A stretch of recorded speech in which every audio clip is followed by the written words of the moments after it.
to answer that question, I think it's good to have a brief understanding to what we do as a regional development agency. So I think we are really focused on improving our region, North Brabant, and we put all our efforts and resources into that. So to get it more sustainable, to let it grow faster, and I think that's really important thing for us.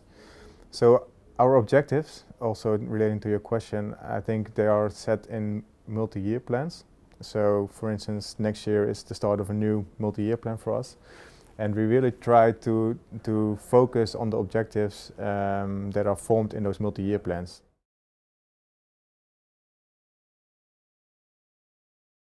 I talked about them a bit before, and I think obviously we try to reduce CO2 emissions.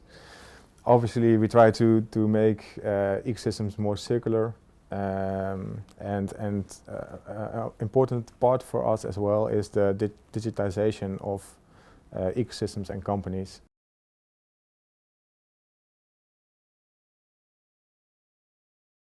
You can't really go without it anymore, right? So I think it's really critical for any business to improve sustainability, both on the environmental part, but also on the financial side. I think there are two different things, and all the companies, especially the companies where we invested in, they are really embracing both sides of the sustainability. And I think, especially if we look at the sectors, but also the transportation and logistics sector, I think you need to be sustainable to be more competitive, right? Because, for instance, transportation logistics is really a thin margin business.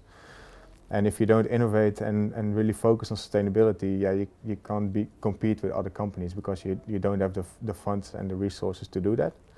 So I think you really need to invest in innovation and sustainability to really get there to that point. And I think that's also a nice example of what we try to do as BOM as well.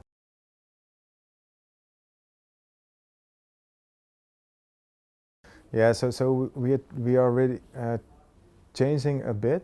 I'm not saying we're pivoting, but we're really making small changes towards that. So we really are focused on making impact. And if you look at us like 4 years ago, we really make investments in only financial viable cases, right? They're really scaling, growing fast, and a really good opportunity for really financially good exit. But if you look at us now, I think we are way more critical in what we invest in and what companies we are helping with. So, at least I noticed that also the entrepreneurs that make contact with us, they are more and more intrinsically motivated to make an impact, to create an impact, to be sustainable. So it's on both sides. We choose to invest more and more in sustainable startups, but also we see more and more startups popping up that have sustainable goals.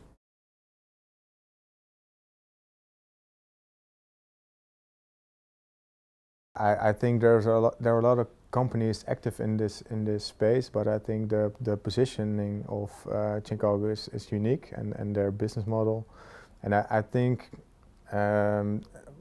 Due to their approach and their more European approach, I think they can get more volumes and more impact quickly. I think they have a really scalable business model, and in the end, it's a volume discussion, right? You need to get a lot of volume to really get an impact, and I think ChainCargo is really on the way to do that. It's still early, but they are growing really fast. And with a lot of more shipments, there's a lot of more impact. So I think this grows and grows.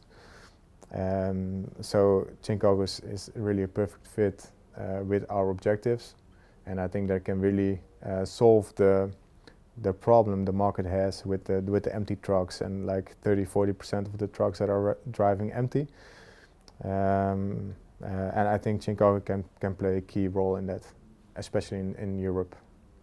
I think the cool thing about it is that you can actually measure the impact that you're making, right? So you can count the kilometers that you save. So it makes it very tangible, and I think that's really cool.